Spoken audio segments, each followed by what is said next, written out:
Simpleng gamot, pero kaya niyang sirain yung mga organ mo, kabayan. Ito, pagpalagay na lang natin example itong pasyente. Matagal na naming pasyente ito, kabayan. Last week, napansin ko lang na bakit parang 3 beses siya bumisita dito sa amin. Ang minomonitor lang itong pasyente, kabayan, yung liver enzymes, okay? SGOT at saka SGPT. Kasi tumataas. Nung tinanong ko siya, sabi ko, napansin ko na bakit parang 3 beses ka nakabalik last week, tapos babalik ka na naman itong week. Ano bang problema at ano bang nararamdaman mo? Yun pala, kabayan, ito ha. Hindi ko alam itong sitwasyon ng pasyente hanggat hindi ako nagtanong sa kanya. Ito magandang ibigay ko na awareness sa inyo. Maraming gumagawa talaga nito sa atin. Sabi ko, itong SGPT, SGOT mo, bakit ganun? Simula lang nun, ang normal lang SGOT, okay, kung makita nyo dyan sa resulta nyo, sa amin hanggang 31. Yung SGPT hanggang 41. Itong pasyente, 55, tapos 62, mga ganyan. Okay, naglalaro lang dyan, 55, 62. Itong week, kabayan, nagulat ako, nag 2 folds na. 3 folds hanggang 4 folds na. Nag 100 plus, nag 100, 120 plus, and then 140 sa SGPT.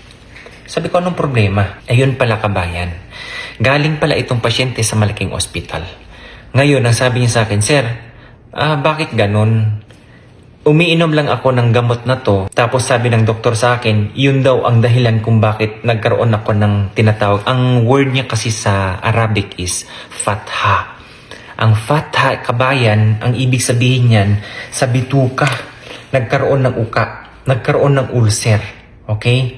Kaya pala yung complete blood count ng pasyente, ang hemoglobin niya bumababa ng bumababa. Tapos napapansin ko sa pasyente, parang pumapayat ng pumapayat. Sabi ko, ano bang pinag-iinom mo? Eto lang, kabayan ha. Shout out po kung ikaw ay umiinom. Okay, dito ang uso, kabayan, Panadol. Okay, laging masakit lang ang ngipin. Okay, Panadol. Kasi yan lang naman talaga ang pinaka-safe na ita-take.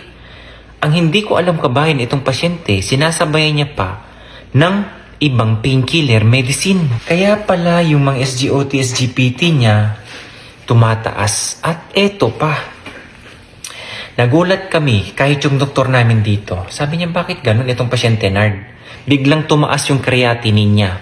Ang kreya ng pasyente dati 0.9, 1.0, 0.8, mga ganyan. Kabayan, itong araw na to, alam mo kung ilan ang kreya niya?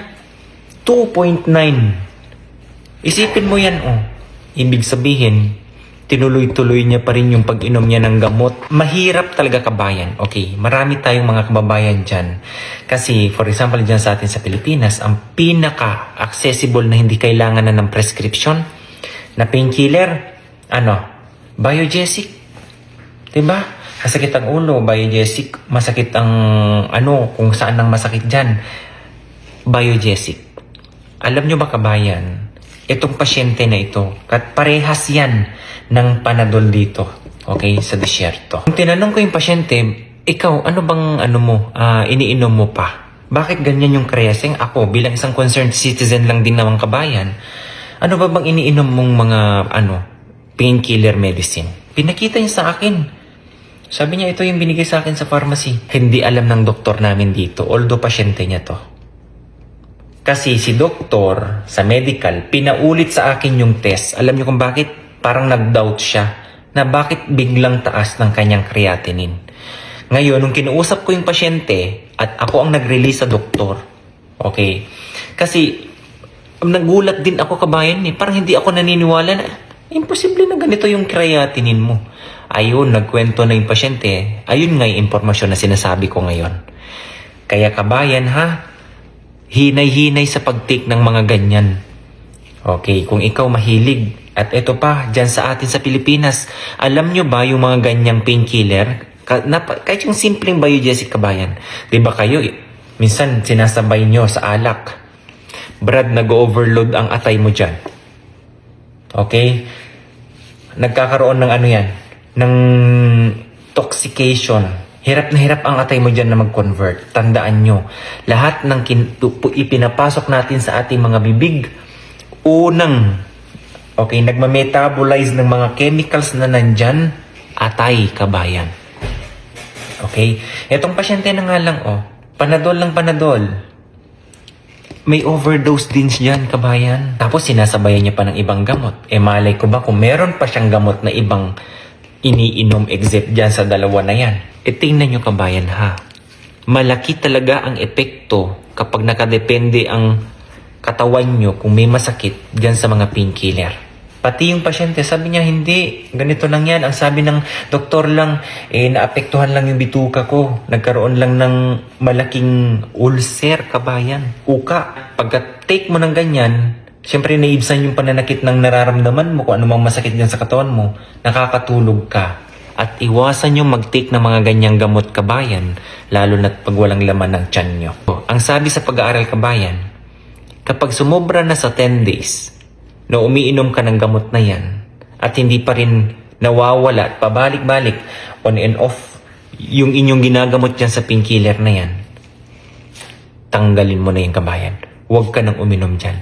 Kasi, hindi mo na mamalayan, unti-unti mong sinisira ang atay mo at bato mo.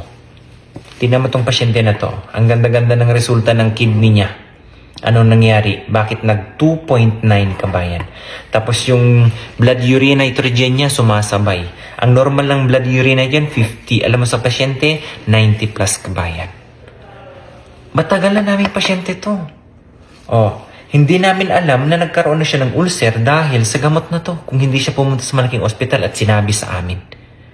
Alam ba ng doktor doon na ito ang iniinom niyang gamot? Ay, posible, hindi niya sinabi siguro yan.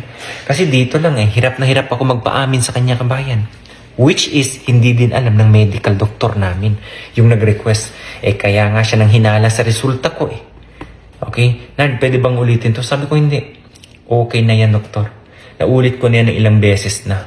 Tapos ito ang sabi ng pasyente mo, nung sinabi ko sa kanya, ba't di mo sinabi sa akin? Tingnan mo yan. Kayong mga pasyente, sa to lang, sabihin nyo yung totoo sa inyong mga doktor para alam nilang evaluate yung mga resulta sa laboratory nyo. Okay? Isang awareness lang din po yan. So, kabayan, napakagandang awareness lang po ito, ha. Nagsimula sa simpleng pag-take ng analgesic. Yun, laging panadol. Yan din ang pampatulog niya daw, kabayan. So, kabayan, nasa inyo naman po yan. Itong sinasabi ko sa inyo ngayon, totoong nangyayari po mismo sa pasyente. Nasa inyo kung gusto mo makinig, kung may katigasan ng ulo mo, sige, tuloy mo yan. Pero kung mahal mo yung sarili mo o yung kalusugan mo, mag-isip-isip ka. Okay? Hindi po basta-basta, kabayan. Tingnan nyo, ha. Kung ikaw may sakit sa bato, pwede ka ma-dialysis. Kung ikaw, nasira na talaga yung atay mo, wala nang dyan, kabayan. Okay? Mahihirapan na yan. Lalo na kapag nasa dulo na yan. Sa atin pa naman, kabayan, ha. Maraming manginginom dyan, tapos sasabayan nyo pa ng ganito. Totoo yan. May hangover ka, masakit ang ulo mo. Diba? Nagtitake kayo ng mga painkiller. Aminin nyo yan. Iwasan nyo yan, kabayan. Okay?